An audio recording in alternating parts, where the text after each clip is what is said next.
What if I told you that the biggest mistake you're making when learning English is thinking too much? Yeah, it sounds strange, right? But it's true. Most people try to speak English while still thinking in their native language, and that's exactly what slows them down. It's like trying to drive with the handbrake on. No wonder it feels hard. In today's episode, we're going to show you how to speak the way you think and think the way you want to speak. No complicated grammar rules. No boring lectures. Just real conversation, real tips, and real transformation. You'll learn how to train your brain to think in English, stop translating in your head, and speak with more flow, even if your vocabulary is still basic. The best part? You could do all of this starting today. Hello and welcome to English Cactus, your favorite podcast to study English in a simple, fun, and natural way. My name is Anna. And I'm Brian. Before we begin, don't forget to download your free PDF in the video description. It follows this lesson and helps you study even better. And hey, make sure you hit that subscribe button and tell us in the comments, where are you listening from?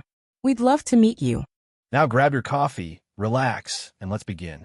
You know, Brian, one of the biggest mistakes people make when they study English is trying to think in their native language first.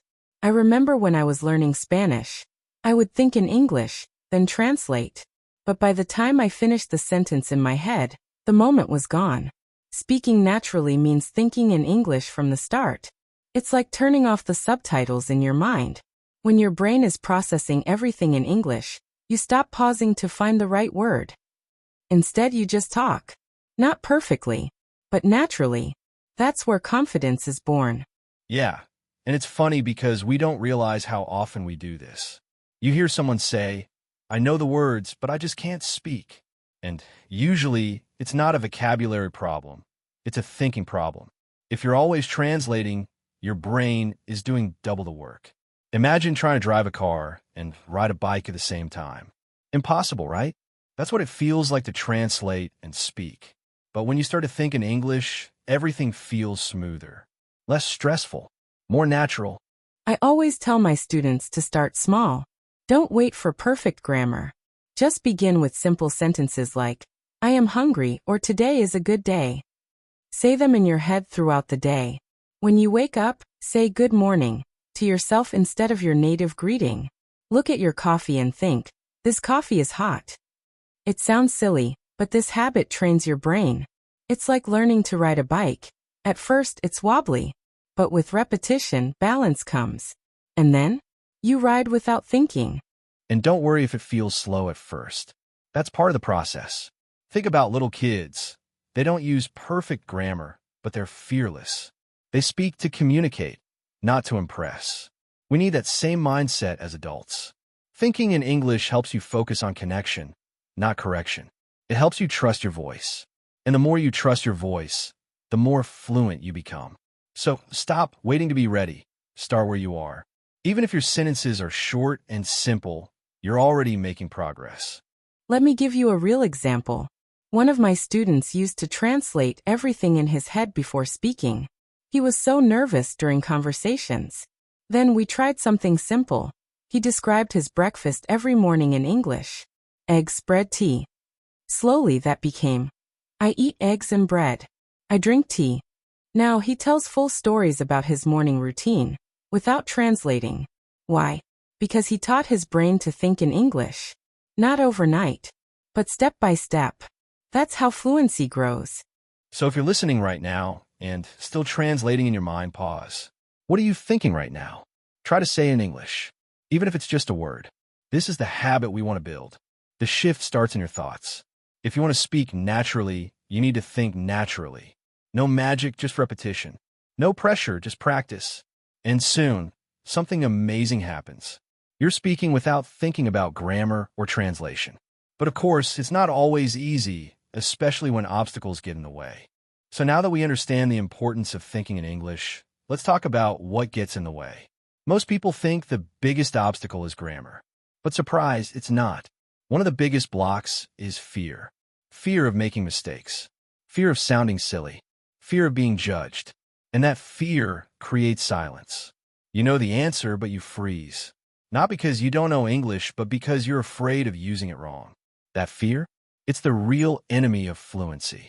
I see this all the time. People study English for years. They read well, write fine, but they can't speak. Why? Because they overthink everything. They worry about verb tenses, prepositions, or articles.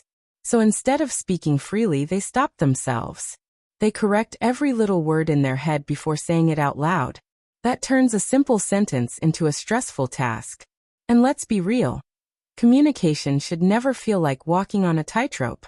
You're allowed to be imperfect. Just speak. Another big obstacle? Translating everything from your first language.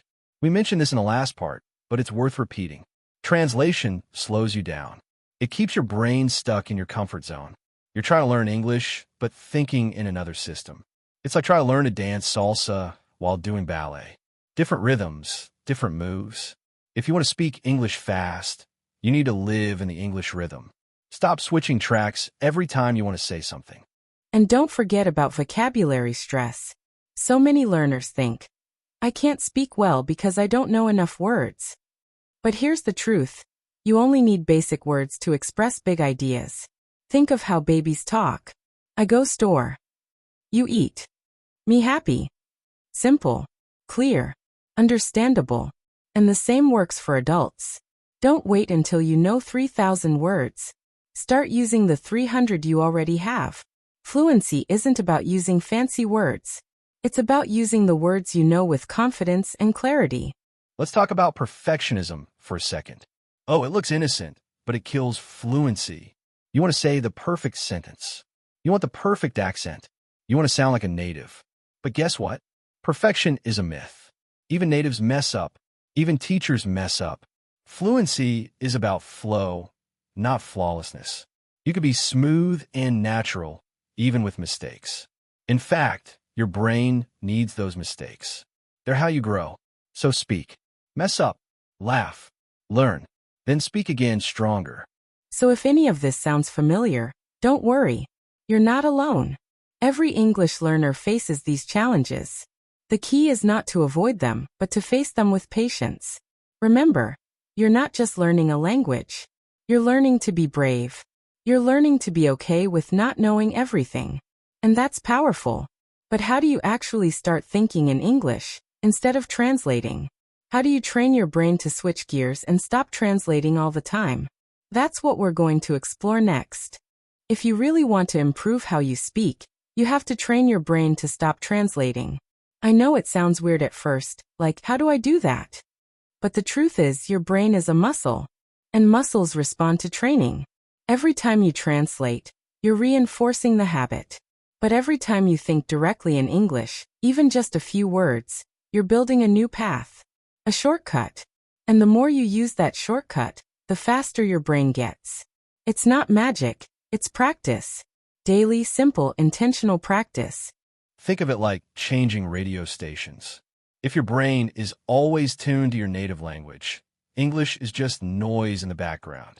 But when you turn the dial to English, the signal becomes clearer. Direct thinking is that dial shift. You don't need to know every word. You just need to start building your inner voice in English. Describe what you see. Say what you're doing, even silently in your head. Instead of thinking, "Io vou ao mercado," try, "I'm going to the store." It's that simple, that powerful. And you don't have to wait for a classroom to do this. You can do it while brushing your teeth, walking your dog, cooking dinner. Say to yourself, now I'm brushing my teeth. I see a car. That cat is sleeping. Tiny phrases like these train your brain to think in English first. And soon your brain gets lazy about translating. It just speaks. That's the goal. Not to memorize perfect phrases, but to create a natural rhythm. One that flows directly from your mind to your mouth. Here's a fun little challenge. Every time you look at something today, name it in English. Chair, door, phone, tree, and then add something small. The chair is brown. I open the door. The phone is loud. This starts to shift your brain into direct English mode. You're not studying in a textbook. You're living the language. That's what fluency really is. Living in English, little by little, until it becomes your second home. And trust me, it happens faster than you think when you stay consistent. I had a student who worked at a bakery. She didn't speak English at all at first. But she started labeling everything in her shop with sticky notes, in English. Bread, knife, oven. And every day, she made little phrases. I bake bread. The oven is hot. In just 1 month, her mind started thinking in English. Not just words, but thoughts. And that changed everything. Her customers noticed. She felt more confident. Not because she was perfect, but because her mind had switched languages. So if you're wondering, can I really train my brain to think in English? The answer is yes. But you have to choose it. Not once. Every day. Every moment. Your brain will resist at first. It'll try to go back to the old habit. That's normal. But the more you practice, the easier it gets. Direct thinking becomes your new normal. And once you start thinking in English, the next step is simple. Start using it more often in your daily life. And trust me, there are plenty of ways to do that, starting right where you are. Let's be honest. Most people think they need a perfect study plan to learn English. But the truth? You can study English with what's already around you. Your daily routine is full of practice opportunities. Just look at your morning. You wake up. You brush your teeth. You make coffee. Great. Talk about it in English. I'm brushing my teeth. This coffee smells good. You don't need a textbook. You need your own life, turned into English practice. That's how learning becomes a habit, not just homework. One of my favorite tricks is talking to myself. Sounds a little weird, I know, but it works. You could do it in front of a mirror or while walking alone. Just start with simple sentences like, I'm going to the store, or today is sunny. Then ask yourself questions. What I need to buy? How do I feel today? This builds your confidence. You're training your voice to speak without fear. And you don't need a teacher for this. You just need your voice and a few quiet minutes a day. Another easy way to practice is by changing your phone language to English. Yes, I said it. Change the settings. At first, it might feel confusing. But guess what? You already know most icons and apps. You'll start to see words like settings, battery, calendar. And every time you unlock your phone, it becomes a mini English lesson. It's one of the simplest ways to surround your mind with the language. The more you see English, the more natural it becomes to think and speak it. If you enjoy writing, start a short English journal. Nothing fancy. Just write 1 or 2 sentences about your day. Today I felt happy. I went to the market. If you're more advanced, write what you're grateful for or what you learned. This helps with vocabulary, grammar, and reflection. You can even read your journal out loud to practice speaking. Over time, your sentences will grow. Your ideas will expand. And you'll look back and think, wow, I really did learn. 1 line at a time. Visual thinking is powerful too. Look at a photo or a scene outside your window and describe it. I see a tree. The sky is blue. A bird is flying. Try to describe emotions too. This picture makes me feel calm. This builds a strong connection between what you see and how you express it. It's not about being poetic. It's about training your brain to think in English. And you'll notice something amazing. Your vocabulary will grow naturally, without stress, just by noticing and naming what's around you. So even if you don't have an English teacher or a lot of free time, that's okay. Your life is the best classroom. Your routine is the perfect textbook. Don't wait for the perfect moment to start learning. Start while you're brushing your teeth. Start while you're walking to the bus. Start while you're washing dishes. And once you start seeing these everyday moments as chances to practice, you'll never run out of learning time. But sometimes, what really helps is practicing how to respond in real conversations. Okay, now let's make this fun. Imagine you're at a coffee shop. The smell of fresh coffee. People talking. You walk up to the counter, and the barista says, "Hi, what can I get for you?" Boom. This is where most learners freeze. But let's practice it together. You could say, "Hi, I'd like a small coffee, please." Or, "Can I have a cappuccino?" Simple, right? Practicing little scenes like this helps you feel ready. And when it happens in real life, you'll already know what to say. That's the power of role play. Yeah, and here's the fun part. You don't need anyone else to do it. You can play both roles. Sit at your table and say, "Good morning. What would you like to drink?" Then answer, "I'd like a tea, please." You can also record yourself and play it back. This helps you hear your own voice, which builds awareness. It might feel awkward at first, but it works. You become your own speaking partner. No pressure. No judgment. Just practice. And the best part? You can do it anywhere. Anytime. Another scene. Let's say you're in a store. Someone asks, "Do you need help?" You answer, "Yes, I'm looking for a jacket." Or maybe, "No, I'm just looking, thank you." Practicing these little dialogues prepares your brain for real life. And here's a challenge for our listeners. Choose one place, a cafe, a store, a park, and create a mini conversation for that setting. Say it out loud. Imagine it. Repeat it. This is active learning. And it works because you're training your reflexes. No thinking, just speaking. One time, I told a student to practice ordering pizza at home. He laughed, but he did it. "Hi, I'd like a large pepperoni pizza, please. Would you like anything else?" "Yes, one soda." Guess what? The next week he ordered pizza in English for real, and it went great. Why? Because he had already lived the moment in his mind. That's what role play does. It turns fear into familiarity. You stop being surprised by situations. You start feeling ready, and that changes everything. And listeners, we want you to join in too. Right now, think of a place you go often. A supermarket? A bus stop? Try this. Create 3 sentences you might use there. Say them out loud. If you're brave, record a voice note on your phone. Even better, send it to a friend. Or write them in the comments of this episode. Let's build a space where you don't just listen, you practice. This isn't about being perfect. It's about being present. And that's how real learning happens. Together. And if you're wondering what to say when you don't know what to say, you're not alone. Many learners freeze because they overthink everything. They want the perfect words, the perfect accent, the perfect grammar. But here's a secret.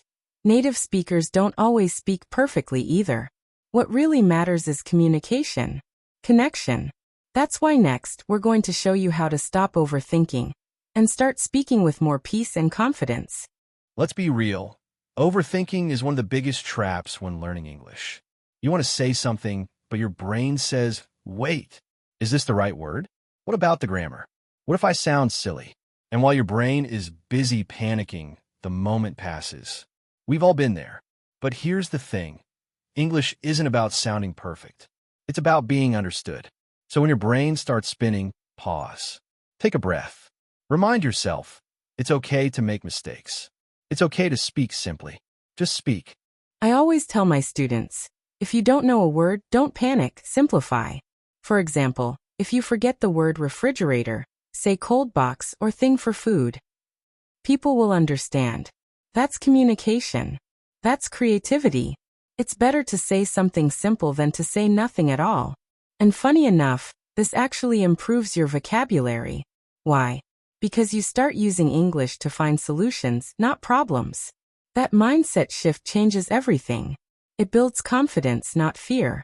Another great way to break the cycle of overthinking is the 1-minute rule. Set a timer. Speak freely in English for 1 full minute. No stopping. No correcting. Just let it flow. Talk about your day, your dog, your breakfast, anything. This exercise forces your brain to stay active and focused in English. At first, it might feel strange or messy. But over time, you'll get used to it. And that freedom, speaking without stopping, will become one of your best tools for fluency. And don't forget to breathe. Seriously, just breathe. Many learners hold their breath while speaking because they're nervous. But speaking is like dancing. You need rhythm. Breathing helps you relax, think clearly, and stay present. Try this. Before you speak, take a deep breath and smile. Even if you feel nervous, your body will start to feel calm. And when your body is calm, your words come out more naturally. It sounds simple, but it works. Speaking English starts with relaxing your mind. Let's also talk about self-talk. The way you speak to yourself matters. If you keep saying, "I'm bad at English," your brain believes it. Instead, try saying, "I'm learning. I'm growing. I'm doing my best." Speak kindly to yourself. Encourage yourself. Be your own coach, not your own critic. That small change in your inner voice creates big changes in your outer voice. Confidence isn't something you wait for. It's something you build. One kind word at a time. So the next time you feel stuck, don't freeze. Don't run. Don't hide behind silence. Speak anyway. Speak slowly. Speak simply. But speak. And as you practice this, you'll notice something powerful happening. Your thoughts become lighter. Your words become smoother. Your heart becomes braver. And that's the start of true fluency. And speaking of fluency, let us tell you a story. Actually, a few stories about learners just like you who found their voice, even with all the fear. I remember a guy named Lucas from Brazil. He was so shy he wouldn't even say hello in English class. Every time we asked a question, he'd freeze. But Lucas started doing one thing differently. He practiced thinking in English while walking to school. Just thoughts like, I see cars, or the sky is blue. And little by little, his confidence grew. One day, he raised his hand and said a full sentence. Not perfect, but proud. Now, he lead conversations in English every day, all because he kept it simple. I had a student named Layla. She loved baking but was scared to speak English with customers. So we created tiny scripts for her bakery. Would you like chocolate or vanilla? This one is fresh. At first, she memorized them. Then, she started creating her own. And soon, she was laughing and chatting with tourists like a pro. Layla didn't wait to be fluent. She used what she had. And because she practiced a little each day, her confidence grew like a cake in the oven, sweet, steady, and strong. And let's talk about Ahmed. He moved to the U.S. with big dreams, but very little English. He worked in a hotel and learned one new sentence a day. Do you need towels? Enjoy your stay. Just one sentence. But he used it again and again until it became part of him. In 6 months, he was training other workers in English. His secret? He didn't chase perfection. He chased progress. And because he kept going, English became part of his daily rhythm, not something scary anymore. There was also May, a mom of 2 from China. She felt too old to learn. My kids speak better than me, she said. But she started listening to podcasts while cooking. She repeated phrases. She practiced in the mirror. And one day, at a parent-teacher meeting, she spoke in English for 10 minutes straight. The teacher was impressed, but more importantly, she was proud. Because she stopped comparing. She focused on consistency. And that made her a quiet, powerful example for her kids. You see, the best learners aren't the smartest. They're the most consistent. They're the ones who say, I'll study English today, even if just 5 minutes. They talk to their pets, describe their breakfast, smile at mistakes. They turn daily life into lessons. They stop hiding and start speaking, even when they're afraid. That's what creates fluency. Not fancy courses, not perfect grammar, but brave steps one at a time. The same kind of steps you can start taking today. And now that you've heard these stories, maybe you're thinking, what can I do? Good. That means you're ready. You've seen what's possible. But don't just listen, act. You don't need to move to another country. You don't need a perfect accent. You just need a small habit and a big heart. So, what if we gave you a little challenge to help you begin? Something short. Something fun. Something that could start changing your English this week? All right, friend, it's time for a challenge. Not a scary one, not a long one, just 3 days. That's it. For the next 3 days, we want you to choose one habit that helps you study English. Not 10 things, just one. Maybe you talk to yourself in the mirror. Maybe you write 2 lines in a journal. Maybe you describe your breakfast out loud. The rule? Do it once a day, every day, for 3 days. And then watch how your confidence grows with just one small, powerful step. Let's say you choose describe my day. Easy. On day 1 you say, I woke up. I drank coffee. That's great. On day 2 you add, I walked to work. The sky was cloudy. Day 3? You say more, maybe something like, I was tired today, but I learned new words. Do you see it? The habit starts small, but grows fast. And because it's simple, it sticks. You're not waiting for motivation. You're building momentum. And that's what real learning feels like. Movement, not pressure. Or maybe your habit is speaking for 1 minute without stopping. On day 1, it might sound messy. Lots of and pauses. That's okay. On day 2, it flows a little better. On day 3, you surprise yourself. You're talking smoothly, not because you memorized anything, but because your brain is finally getting used to it. This kind of daily repetition builds strength, just like lifting weights, but for your voice. And the best part? You'll feel proud of yourself. That feeling sticks with you. If you like writing, start a simple challenge. Write 3 sentences every morning in English. They don't have to be deep, just real. I feel sleepy. I have a lot to do today. I want to learn. Write it. Say it out loud. Let English become part of your life, not just your homework. And after 3 days, read all your sentences again. You'll smile. Because you didn't just learn, you created something. Your words. Your voice. That's real progress. And it started with just 3 days. And if you're feeling nervous, don't worry. We'll be here with you. In fact, if you're listening to this, tell us in the comments, what's your one habit for this challenge? We want to cheer you on. We want this to feel like a conversation, not a classroom. Because when you're not alone, it's easier to keep going. And once you complete 3 days, who knows? You might want to do 3 more. That's how real change begins. With one small promise to yourself and the courage to keep it. So, are you ready? 3 days. 1 small habit. 1 big change. We believe in you. Because we've seen what's possible when learners stop chasing perfection and start building consistency. You don't need to be fluent to begin. But if you begin, you will become fluent. So grab your notebook. Grab your phone. Grab your mirror. And tomorrow morning, start. And then start again. And who knows, by the end of the week, you may not even recognize your English. So now you've heard it all. From the power of thinking in English to the simple daily habits that build real fluency. But here's the big question. What will you do with this? Will you go back to just watching videos? Or will you speak to yourself in the mirror tomorrow morning? Will you keep translating in your head? Or will you take a deep breath and try to speak naturally, even if it's not perfect? Think about it. What if your English started changing this week? What if in just 3 days you felt more confident, more fluent, and less afraid? You don't need permission. You don't need a perfect plan. You just need to start.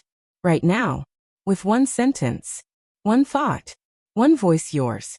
And remember, we're here with you every step of the way. This isn't just a podcast. It's your practice partner, your support team, your push to keep going. So here's what to do next. Subscribe to the channel, turn on notifications, and leave a comment telling us what habit you're going to start today. And hey, if no one has told you this yet, you're doing better than you think. Keep going, keep learning, and keep speaking. Speak the way you think. Think the way you want to live. In English.